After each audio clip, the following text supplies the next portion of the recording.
kindly mute your both audio and video so that things will be effective for all of you. Thank you so much. Thank you, sir. Today, amidst, we have a very profound academician who has 10 years of professorship at IMK since 2010. Sir has guided 60 candidates to PhD in management. He has published 28 Scopus articles since 2010. He was a chairman BOS in combined board of studies for 3 years, and he is a chairman in PG for period of 3 years and still continuing. Sir is the Vice Chairman, Centre for Management Development, a Government of Kerala institution, Trivandrum, from 2015 onwards. He is the Dean, Faculty of Management Studies for a period of 52 months and still continuing. Formally, he is the Acting VC, Registrar in Charge at University of Kerala. Sir is awarded with 2 patents and he is the accredited NAC peer committee member, approved AICT peer committee and UGC peer committee member. Sir has published 10 leading textbooks in management. He has published 213 research articles in various reputed journals and newspapers. He has also presented 259 research papers in international and national level seminars. Sir is the editorial board member of 18 reputed international and national journals. His accolades and awards are: he has received Distinguished Alumni Award from BSMED Bharatiya University in 2019. He has received Outstanding Contribution to Management Education Award sponsored by Japan Educational Foundation Higher Education Forum in 2018. He has also received Devang Mehta Outstanding Professor in Management Award in the year 2018. He has also received MTC Global Award for Outstanding Contribution to Management Education in 2017. He has also received Outstanding PhD Guide Award, AIMS. On this new topic, national education policy. I thank Dr. Shani for continuously interacting with me, ensuring that things are in place. You have done a good networking as such. And all the members who are here participating in this workshop, 5-day workshop. Now, one of the important thing I like to say here is that don't take what I am making presentation here to some organization or some political association or anything of that sort. What I am making is my own personal observations on the higher education perspective, on which definitely we can have more discussions. You may have a differing opinion. I would welcome you, because NEP itself is now being debated, discussed, threadbare across the country. And people are now listening to the presentations. People are understanding what are the ramifications of this NEP, because we are now not talking about a 2-year, 5-year time frame. We are talking about 2035, 40, which means it's a long drawn battle, which requires a lot of implementation. And the implementation, the muscle to implement are the same, and at the same time, the use of implementation, to what extent the government and other bodies will come together to ensure that this particular thing will. So that is what I have taken. So let me go on to the presentation straight away.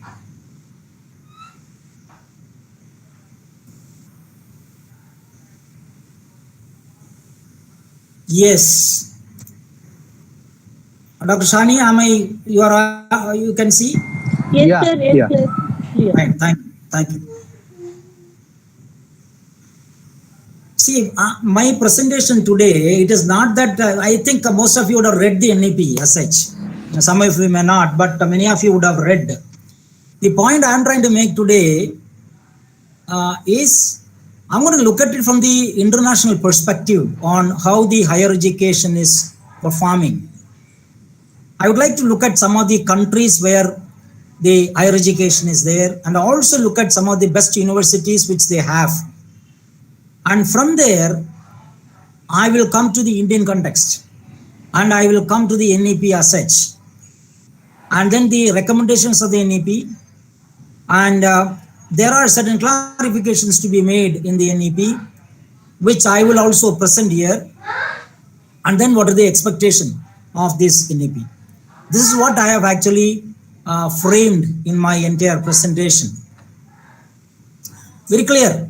Worldwide, it is clear. It said that 160 million by 2025, 3.2 billion US dollar is being the amount which people are willing to spend for education. There are 84 million students who are attending 20,000 colleges and universities. Now, that's what I said, 3.2 trillion. If you look at the developing world is a world where you have the population in place. Developing world is a place where you have the government investments are slowly getting on. But we have only 15% of the share. That is one of the irony we have in this particular scenario. Now, it is likely to reach, so we said that by 2025, two big countries which are going to be looking after in higher education. One is India, China. Already China has gone way ahead in higher education. In fact, if you look at, I may not be presenting about China, but China, what they have done is, they have identified institutions. They have converted the institutions into universities. Some of the public funded institutions they have brought together and made them into a university. And some of the best universities in China are producing excellent results. Even though the Chinese follow everything based out of the Chinese language, their performance is great. In fact, if you look at 2015-16 onwards, if you look at the scientific publications which internationally, China has actually outpaced United States. Not only that, after about 2016-17, what is seen is that the number of patents being registered internationally is now vested purely with China. This is the extent which China has actually jumped in. And if you compare that, in fact, I will come to that later about the research, what we are doing. But in fact, the demand is increasing at 20% in India. And there is also the increasing role of household, private sector, corporate sector coming into higher education. In fact, I know most of the public sector organizations, while they were doing extremely well, I'd say prior to 2000, probably when they were doing well. In fact, when the liberalization came in, they had started facing difficulties. But most of the, we talk about Maharatna or Miniratna companies. These companies, the public sector, have understood the need for education. They have set up schools. They have set up higher secondary institutions. They have set up, university institutions, which they wanted to set up. They have gone into academies. So, in fact, their role itself is really good. But what are we seeing now? Now we are seeing a surge in online and for-profit private higher education. This is actually increasing. Earlier to 2020 March, people may not have heard much about online education. But now, the online education is becoming a major source of revenue. If you go back to Harvard University's website, or you go to Stanford University website, or to some of the major university websites, these websites have separate programs of online programs. And these online programs can be taken from them. There are many programs which are offered free, but there are, in order to get a certification, you require to pay for that particular thing. And edX and the other people have actually jumped in and understanding that they have joined hands with the higher education institutions, and in a way they are also ensuring that more and more people across the world could use and get certification from some of the well-known international brands. Look at this. This is what I am trying to say. Number of universities, if you look at US, Brazil, Europe, I'm talking the entire Europe, China 2,688 universities. It was earlier 1,400. They have literally doubled the number of universities. And what is the strategy now? What we have now, it's only 875. I am talking about the universities as approved by the UGC. Probably that you could go on to say there are a lot of national institutes of importance which have been not included here. If you include, then probably will come to 1,300 universities as such in India. But considering the population we have, number of universities is minimal. In fact, earlier the government came with an idea saying that for every district there should be a university. I think only Andhra Pradesh followed that.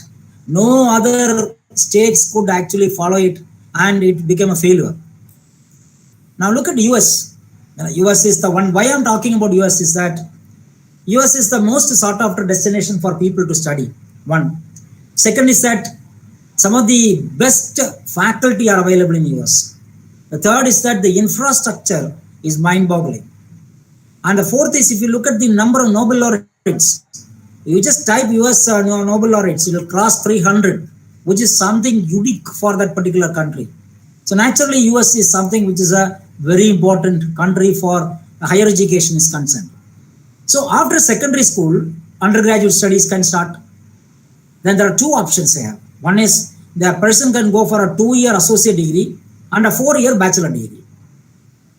Post a 4-year bachelor degree, the person can go for a master degree. That master degree is something they call as MS degrees. And then that is sometimes you see that it is integrated with research as a PhD program. So in fact, they have to do a major. So in addition to the major, students can take required core curriculum whatever is available as such, they could actually opt for, where they could actually develop their critical thinking and communication skills. I've just taken one university, which is a public funded university. This is funded by the government as such. It is University of Texas. Look at the facility infrastructure created for that university. 8 university professors and alumni have won Nobel Prize. There are 3,000 faculty in all its departments. On campus, there are 51,000 students. There are 124 countries from where students are studying in the University of Texas. I am talking about Austin. You see the acre on the main campus itself is about 400 odd acres.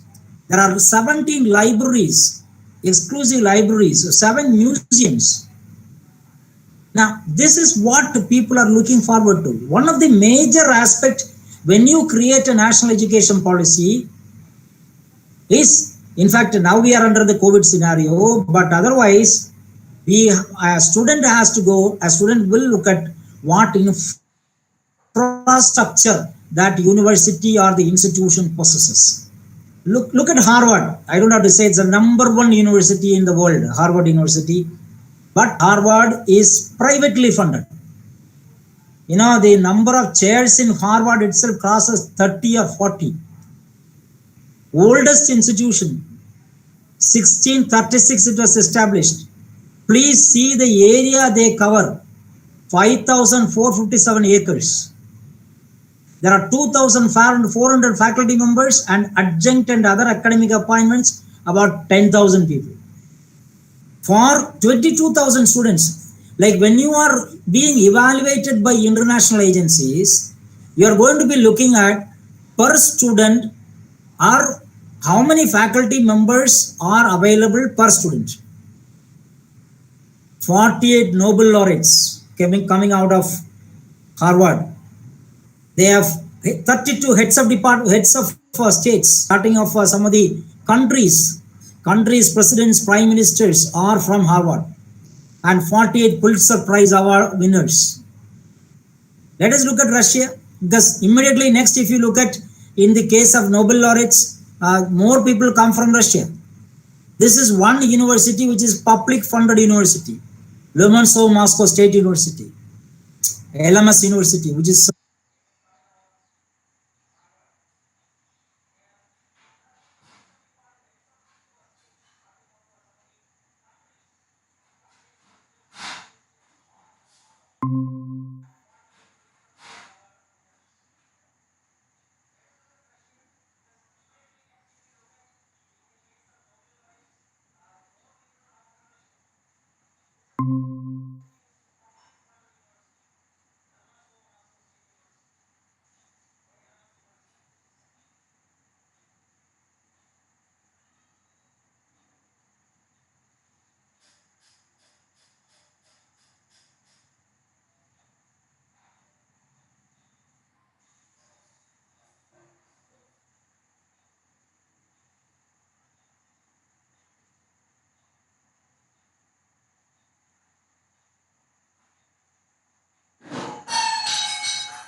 campus. See, the campus has 4 museums, 15 research institutes, botanical garden, science park, and the university holds 9 million volumes, 6 branches in Russia, and they are all in the former USSR republics. How do Russian education go? Like unlike the case of US system, literally this is another area where the government of India was looking at how Russian system is. So primary education 4 years, general education 5 years, secondary 2 to 3 years. Then they are into the graduation scenario. And so they are actually working on developing a student's intellectual, emotional, moral, and physical development. And you see that internationally, like any other country, they start running from 1st September to beginning of June. School exams are in June. But one of the biggest problem with Russia is that the Russian universities, the medium of instruction is in Russian, and excepting preschools. But so they have the right to receive, but there are about state, if you take Russia itself, within Russia, based on the minority status, there are many languages which are being considered as state languages, and they have also given acceptance. And see here, general education is compulsory.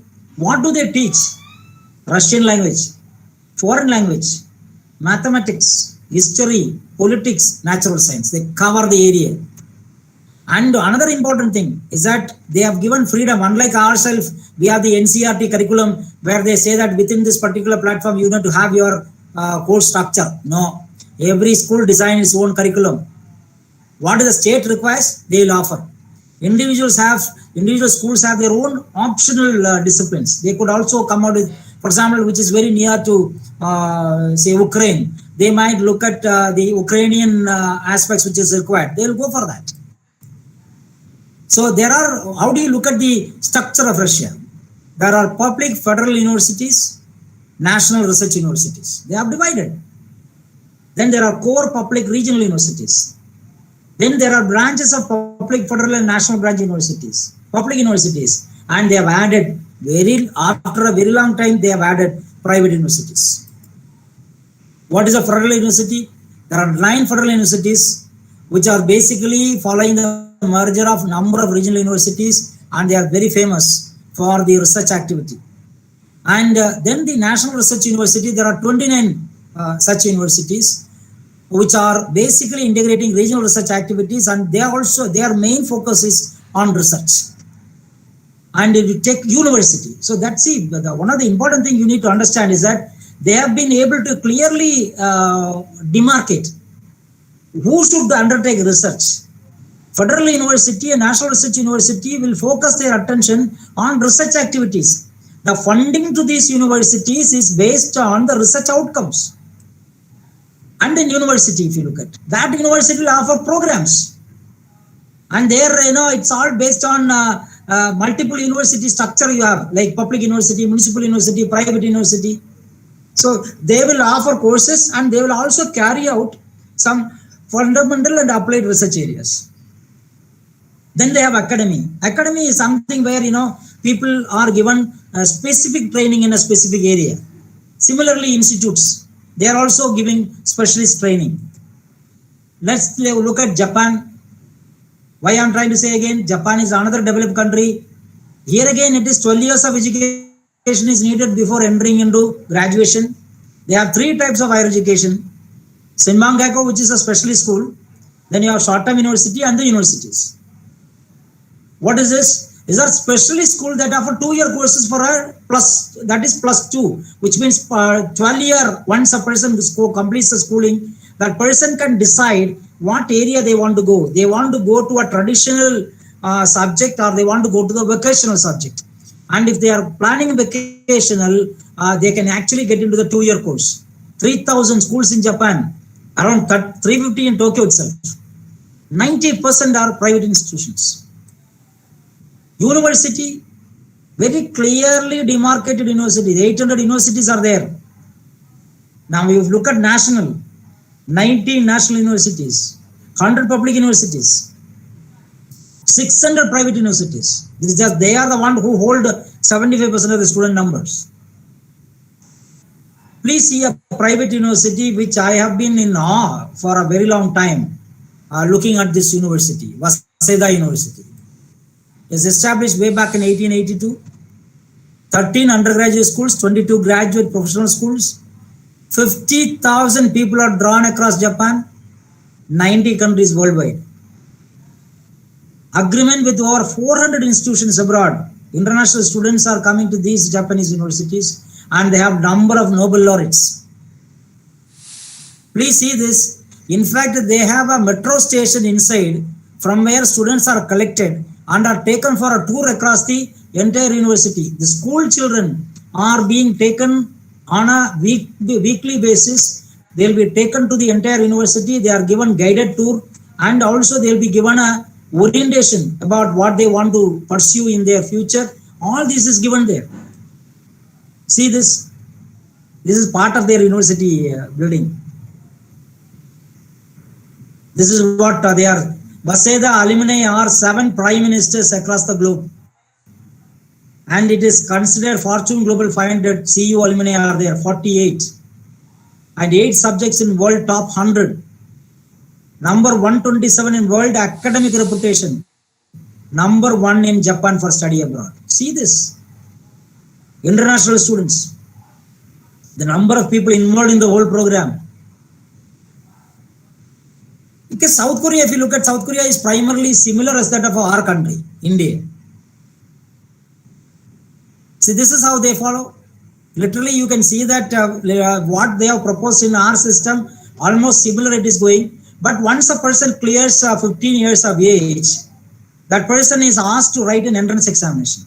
Compulsory for all. Once they write the entrance examination, they will decide whether they want to go for vocational or academic. And from there, they are compulsorily have to go through the college scholastic aptitude test.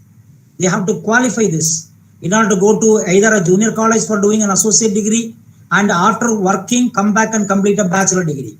Another way is to get into the university with the associate degree or else at the same time with CSAT, pursue a bachelor degree, then master degree and a doctoral degree. That is how their process is. That's what I used to say. Like there are 203 universities in South Korea.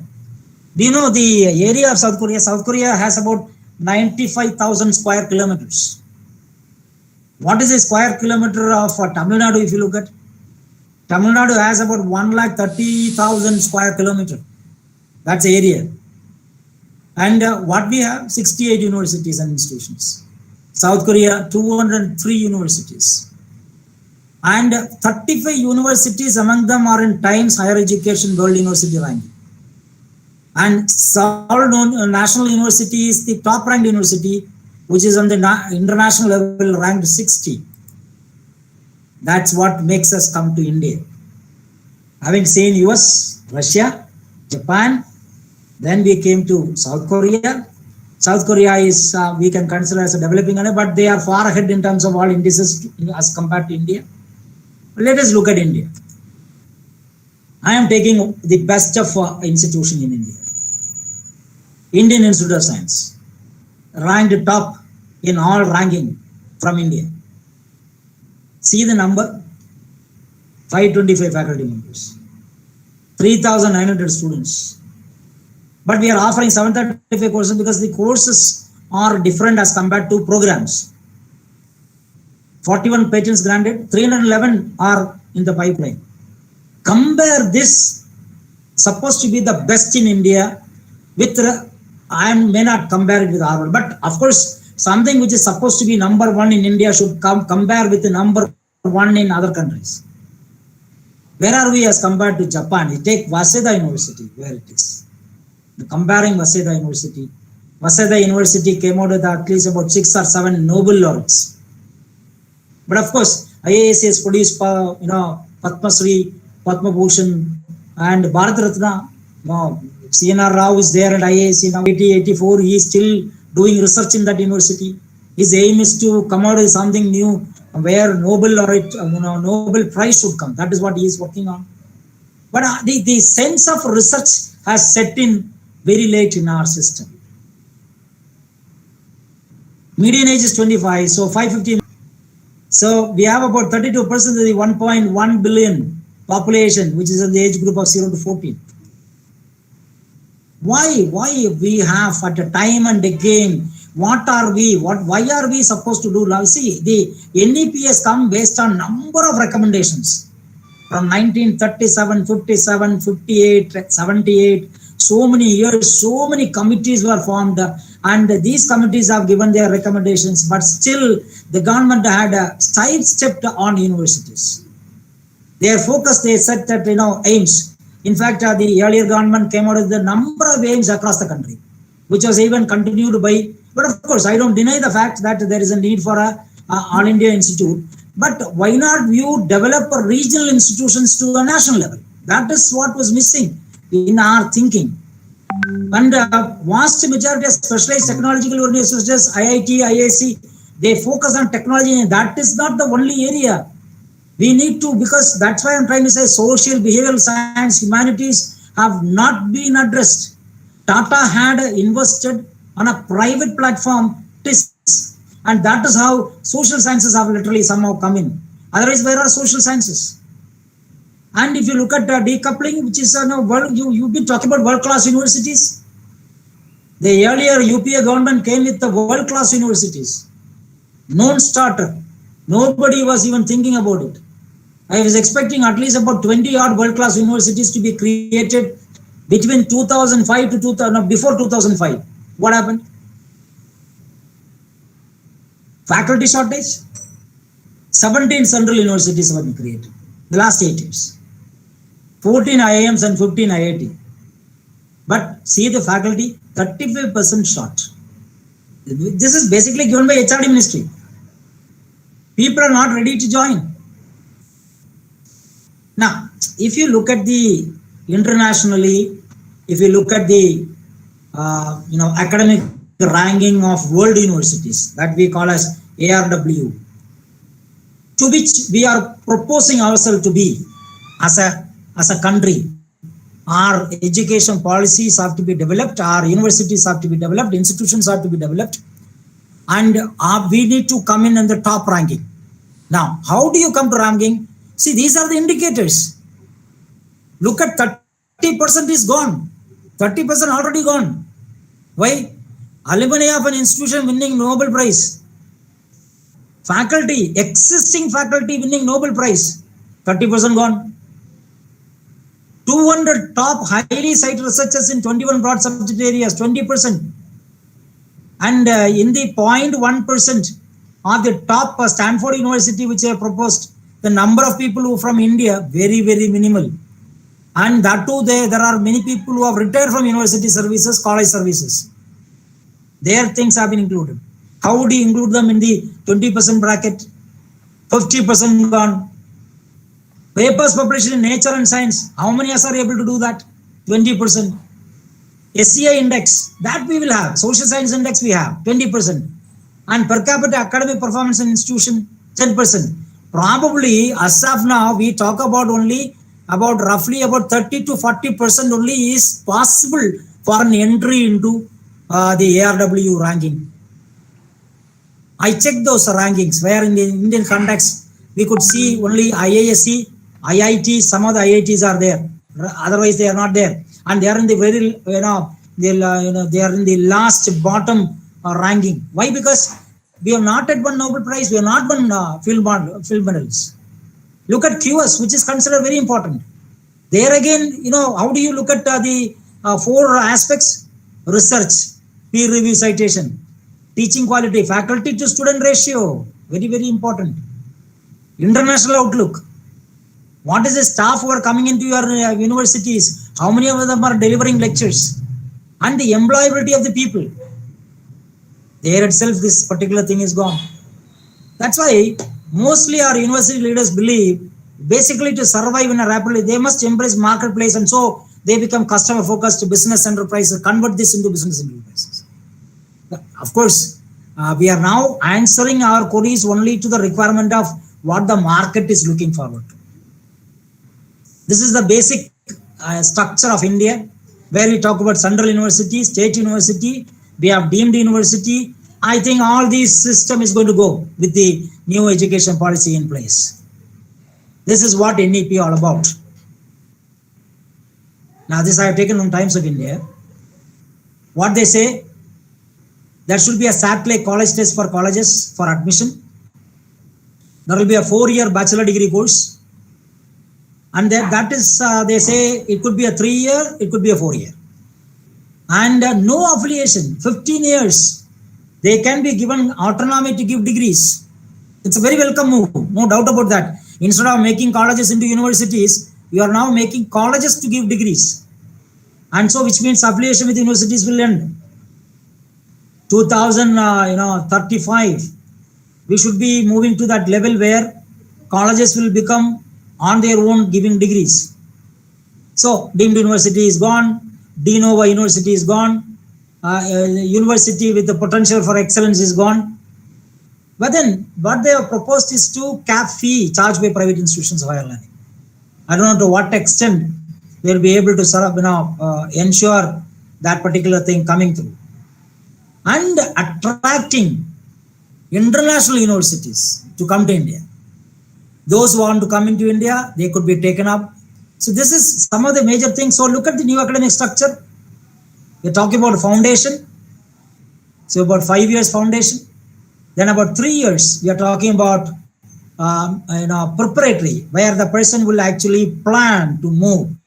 It is based on the appropriate technology basis.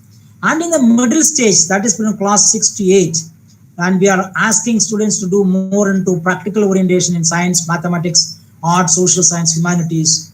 And then they go to the 4th stage, which is 4 years, where secondary education will take place.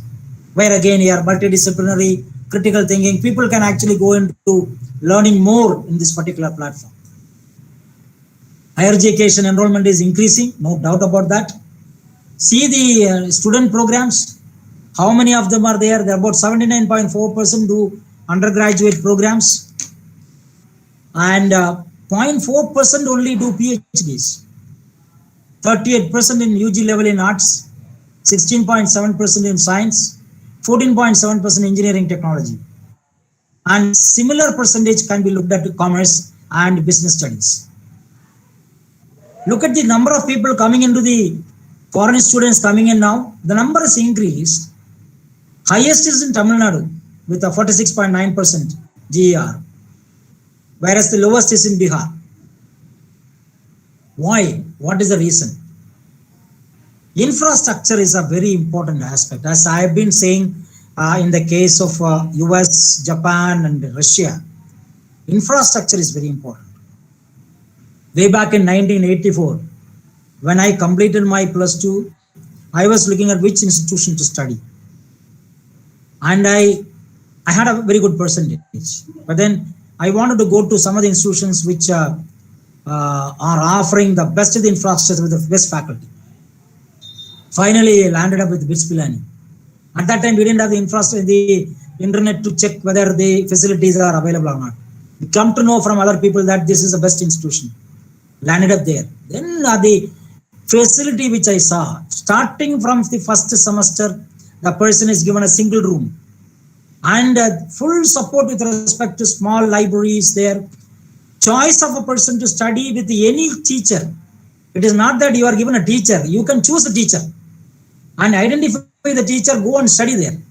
Something which is remarkable. The first time I've seen where we are talking about open book examinations way back in 84. That's why even now it is ranked number 1 among the private universities. Global ranking of institutions, where are we? How do you attract people from international students to come in? ISAT examination, which is being planned. Last time the examinations conducted, there are only 3,500 students writing from across the world. Is that a number compared to what we have? That's because global ranking of institution is not there. If at all a candidate comes in here, is the opportunity there for him to do some work for some time and then go to his own native place? How many chairs are there? When I say a chair professor in a university, are we able to tap international funds? For example, we should be able to get from Apple, we should be able to come in other international companies. They should come in and set chairs here. Major universities, QS ranking, go for the top 400 ranking. Go for that universities, tie up with the university. Unless you tie up, you will not be able to transfer the papers. And promoting India as a safe one for women. We are getting a lot of complaints from different places about the security and safety aspects. Now let us look at the key considerations, what NEP has given. This, I think most of you would have read, because this has been divided into number of regulators, number of things, an independent body.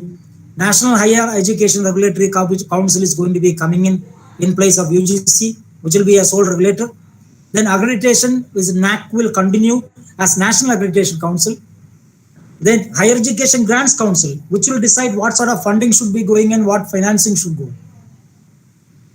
General Education Council, which will frame learning outcomes. We are already into outcome-based learning. Solo methods we have started in. So definitely we are going to do a lot more into expecting a student to come out with what they want to achieve. Then we're talking about National Research Foundation, which will actually give peer-reviewed research. This is one classical way of looking at it, because our outputs in terms of research is not being seen. If China has 1,000 papers being cited, we have only 3 papers being cited, or 5 papers being cited. Especially if you take the case of social sciences, very poor. And professional standard setting bodies to set standards in different fields, but will not have regulatory powers. Only single regulatory power will be there. So all higher education institutions, whether it is government or private, they'll be treated on par. This is what is a sweeping change with respect to, it is, I will call it as a liberalization 2.0 for education. Liberalization in education 2.0. Very clear. They are treated on par. That is how it should be. The government and private should be treated on par, where they should be able to fight and come, the best of the institution, let them come out on top. That is how it should be. This is what we have talked about. Undergraduate degree will be either 3 or 4. 4 means you have a honors degree. It is something like this. Someone who joins for a first year, if that person leaves, he will have a credit. That credit will be there, academic bank of credit will be there. So that credits will be taken by them, he will be given a certification. If he completes 2 years, he wants to leave, he will get a diploma and adequate certification. And when he goes to a degree, then you have a degree will be awarded, you have sufficient credits will be transferred. Then honors degree. When you have a honors degree 4 year, you want to continue in the same thing, you want to do some research in a particular area, you'll be allowed. Again, credits will be given, honors degree. And that honors degree person will have only 1 year to do his master degree, whereas a 3-year person can join a master degree and pursue a 2-year program. So that is something which is different. Now, this regulatory regime, whatever is there, this particular single regulation, this is going to create new quality higher education institutions. And another thing, those who are performing exceptionally well, the government will start funding. I'm telling you again here, it is with respect to state or central or private or government, needs to be really looked at. And public philanthropic partnership models may be piloted to expand access, which means already, in fact, people like Tata, Asim Premji, Infosys, Narayana Murthy Foundation, all have actually expressed their willingness to set up institutions and start philanthropic activities. And stage-wise mechanisms, how graded autonomy, 15-year period, they need to actually come out with a transparent system. Now, in fact, I think with Professor Anirudhan knows that continuously as an autonomous institution, you need to have approval from the university. And so if you are able to follow the system, definitely that system, along with that, if you add some more value addition, definitely the independency will come in future. And appropriate accreditations. A board of governors will govern it without external interference. This is what is the sweeping change they have come out with. Now the board of governors, what will be the role of the vice chancellor, we don't know. What will be the role of a principal of a college, we don't know. That needs to be addressed. And all educations should have to be similar standards of audit, not for profit. Fee will be fixed, and all fee will have to be disclosed in their website, or any notices they are giving, no arbitrary increase. Now, what is the vision they have set? They have set a vision where multidisciplinary universities, colleges. I, for one, always have believed that colleges should offer degrees, whether it is a bachelor degree, master degree. When you talk about universities, we have about roughly about 1,000 universities. These universities should be converted into research universities. I always felt that these universities should run probably an integrated research programs. If somebody wants to do from a degree, wants to come into a master degree and learn research, conduct research, publish papers, select, handpick people, offer something like an MSc, PhD. It's an integrated course where a person cannot leave midway. If he leaves, it is like a college it will be. Instead, a college should be able to offer a MSc program, a MA program, whereas a university should not. Always, like for example, when the Kerala University was started as a Travancore University, the focus was on research. We even invited Albert Einstein to be the Vice Chancellor of the university. So, multidisciplinary undergraduate education, faculty and institutional autonomy, curriculum changes, pedagogy changes, assessment. It will be like somebody who is teaching a paper will be responsible to ensure that the assessment is complete. Similarly, the integration of faculty, the integrity of the faculty, leadership positions, independent boards, like where they should have academic and administrative autonomy, that requires to be addressed. And similarly, the open and distant learning, online education to be promoted. This is what I feel is going to change multidisciplinary education and research universities. Government has proposed, but it is similar in the line of world-class universities which UPA government proposed. And the question here lies in whether we will be able to, where and all we are going, like it is like Central University has been set up in every state. Are we going to have in every state these universities? Are we going to convert some of the institutions into universities? Are we like, is this something like IISc will be converted? We need to actually wait and see. This is about, the entire focus of creating the national education policy is in line with the United Nations Sustainable Development Goals for 2030. So they have done it. I'm not getting into details because we don't have much of time on this. Now, these are some clarifications. We are talking about Higher Education Commission of India coming into play. Now, that will be a small board of members in the international and national level who will control the entire process, and they will take crucial decisions. This is one area which is positive as well as negative. Because we are talking about 3 vice chancellors from the central universities, some vice chancellors from the state universities coming together.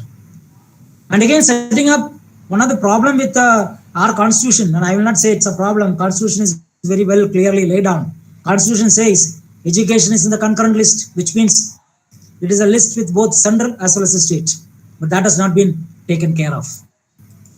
See, it has the recommendation to provide complete autonomy, all institutions, affiliation system, colleges, all that. But who is going to be the board of governors? Who is going to decide the board of governors? Is it that institution can decide, or is the government which is going to decide? That is not clear. And high performing foreign universities in the world to open branches in India. Now question comes, are we having a regulatory mechanism? How are you going to control the functioning of these universities? Because the fee is high, only the elite will get a chance, possibility to join. What about the rest of the people? Are we doing justice, social justice to these? If a university comes to India, there should be provision for everybody to get an opportunity to study there. Look at the mobility. 5 lakh people are going abroad for studies. Very good. NEP might bring in the foreign universities. So once you bring in the foreign universities, definitely you will have you will be stopping people going from India to other countries. Foreign exchange will be saved. And already 300 million people are under the age of 15. Once they grow to the next level, we should be in a position to make sure these people don't leave our country. So this is again, the people are being added, emerging class. This is the reason why people go quality education, cost of education, work potential, perception of safety. And that country's political leadership and the institutional political leadership, immigration policy, visa permissions. But we need to look at those aspects also into consideration. Representation of people in higher bodies is not clear, very clear. What is the role of women? What is the role of underprivileged people? What is the role of other people who are going to be part of this? Is not clear in this. National Research Foundation, very welcome move. But what are we going to look at the funds? Where are we going to generate funds? Because see, if you look at the GDP, it's only 4.43%. We talk about 6% minimum to be there for this to take place. And GR is, if you look at the overall GR, it is about 26.3. So that needs to be increased. Already stakeholder discussions covering more than 2 lakh individuals. I don't think that is sufficient enough. Now with the availability of online mechanisms, with the every institution using online mechanism, you could have easily covered over 2 million people. Definitely it requires parliamentary discussions. These are, I am going to conclude on this. These are the expectations which are expected. One of the things we always say, demographic dividend. What is a demographic dividend? We are talking about the youngest population in the world. And we should be able to ensure these population are actually providing what is needed to the country. And so if you look at the population data, 2021-27, there will be largest workforce in our country, 1 billion people, 18% of the global labor force. Are we tuning our system in such a way that these people are employable in our country? Or we can export people? Thanks a lot. Thank you, sir, for the brief insight.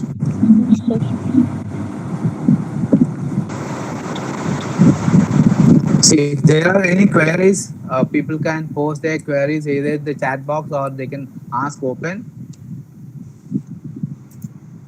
There was a very, very strong deliberation giving a lot of data across the globe and how India should grow as a country to compete in the world standards, and a lot of insights given what are our current scenarios and how are we going to get enlisted in the top ranking world universities, what are the blockades that we have, the hurdles to bypass, and taking all this into consideration, I think there could be a lot of queries. Anyway, before anybody is asking a query, I have a question to ask. Yeah, please. This was a wonderful deliberation, of course, no doubt on that. And once the parliament passes it, how long the government take to implement it from the primary level? Again, will they wait or immediately they'll start it from the upcoming academic year? What is your... I hope you know about this government. This government is very, very clear about what they have in their mind. I don't think they will wait. It will be implemented immediately. Because the people at the helm of affairs are working day and night now. They want to ensure that this is first passed in parliament, which they will by, because in Rajya Sabha and parliament, it's sheer majority they have. They very easily can be. But only thing is, what I feel is that every state, they had a discussion with MPs, no doubt about that. This particular policy was discussed with about 160 MPs, including those from South India. And they have discussed in detail. And these MPs have given their opinions also.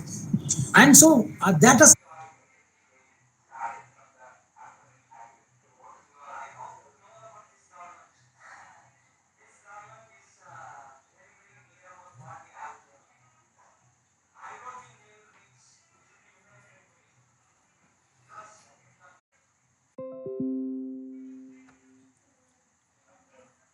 In the international levels, colleges have done extremely well in terms of research.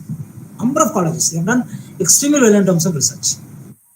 And National Accreditation Council, which is going to be formed out of the NEP, will come out with different yardsticks. Already there are different yardsticks for accreditation for college and university. You agree on that? Because colleges have a different platform, university have a different platform. Sure. So what is going to happen is the accreditation possibilities, there's going to be a a lot more focus into how an institution should offer programs and what are the minimum requirements, what they're expecting from a college will be given clearly. And Yes. another thing is clear, NEP has very clearly ruled out colleges becoming universities. Clear. Yes. Colleges can go to a level where they can offer degree. That's the point. Which means there will be two different type of things which is going to come. One is someone from a Bharatiya University degree, someone who studies in a university department will get a master degree, say, and that master degree with which you will get a Bharatiya University degree. Someone studies in your institution and he gets Nehru Arts and Science College degree. Now, when they go in for position in some organization, how are they going to be treated? Yes. Yes. Yes. This is one serious issue. I think that is where the government has to promote that there is no differentiation between universities and colleges. Either you go through completely for research with the colleges, make them award the degree, no problem. Or you completely take off the degrees from the colleges, universities, or from only research. I always believe university should focus on research, extension, consulting. Nothing more than that. They should be able to get funding internationally. They should be able to offer courses on a multidisciplinary courses. Like you offer multidisciplinary courses which are research-based courses, courses. That's an important. Okay. Thank you so much. I'm clear. Sir, good evening, sir. There is one question from Dr. Sukurta. In future education, like how might we design learning experiences that build connections and allow for collaborative meaning making and problem solving? I think that's a very important one. See, I'll put it differently. I'll give you one answer. For example, why is it that a student is preparing for IITG? Why, when you have engineering colleges available, local institutions which are there, why are you preparing yourself for IITG? It's because the learning experience in that particular place is much better as compared to other institutions.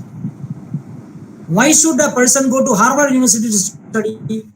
Why should a person study commerce education at a Sri Ram College of Commerce? Why should he go to SRCC to study, St. Stephen's to study? Why is he not opting for a local college? Learning experience. And I think in future, these colleges will be able to identify courses. I am not talking about courses, programs which would be needed for the local markets. Also at the same time, able to attract international students to come in. We're going to see a whole change in the system. I'm waiting to see how the NEP is going to give a graded pattern to colleges. 5 years down the line, 10 years down the line, 15 years down the line, how they will progress. I'm waiting for that. Once that comes, I think some of my friends who are vice chancellors in the central universities who have come out and they are all on the line for becoming members in this major council. And these people are saying that we should give autonomy and at the same time provide excellent learning experience for the student. In a sense, the student should not at any point of time move out of his core area and should be able to focus on that area and he'll be able to pursue further things. Learning experience is going to be a major platform. See the poor 2020 admission students. They are sitting in the house and attending classes. What is a learning experience? Learning experience is when you go along with your classmates, when you interact with the peers, when you interact with seniors, you get a lot more into your attitudinal behavioral changes. That is what you needed. And that learning experience, it is going to happen if some of the universities see, with this particular change in EP, I am telling you, there is going to be a lot of new international MOUs signed by colleges. And once that comes in, people will start realizing this college and they start coming. Definitely that is going to happen. But of course, in future, even now we are talking about blended learning. Blended learning will continue. No, we will continue. That's what I feel. Thank you. I Thank think you. one more question is there. Yeah, the syllabus is same throughout Yes. India. Again, that is a question which we need to answer because the concurrent list, the state and center is there. So that needs to be discussed and decided, and then only because I don't think syllabus can be same everywhere. No, I don't think it has to be. There has to be some local flavor which has to be there. The Yeah. regional aspects have to be there, and then only we can move forward. But if you are trying to attract global people, then you need to follow a national pattern. So let us wait and see how it is going to be.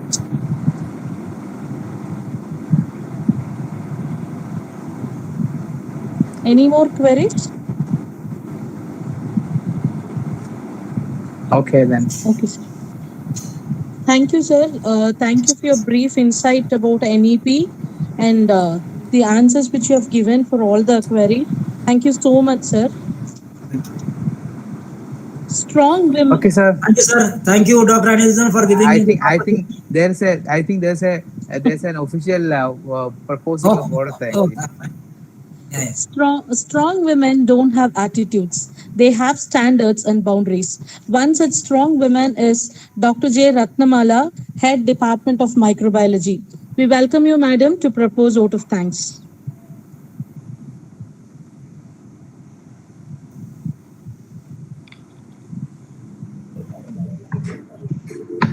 Good evening, all. It is immense pleasure for me to propose vote of thanks in the thought-provoking webinar. I am glad to thank our CEO and Secretary, Dr. P. Krishna Kumar, for his support.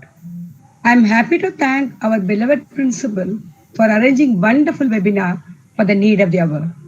I am fortunate to thank our eminent researcher and an academician, Dr. K.S. Chandrasekhar.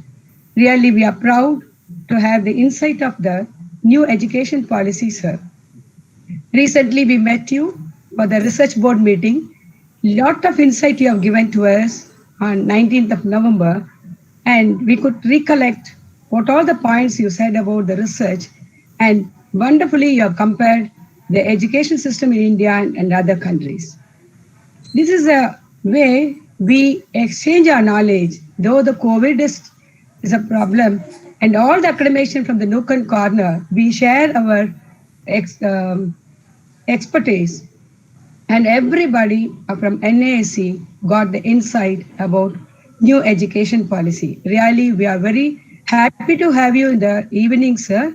And I observed that the right time you stopped your talk by exactly by 6:30. That shows how you have come to this level. That also we will be taking. And really is a great day to have such a wonderful personality to share and get the information in the evening. I would like to thank the IQAC team and the organizer, Dr. Shani ma'am and team. It's a wonderfully arranged and meticulously planned and executed great way.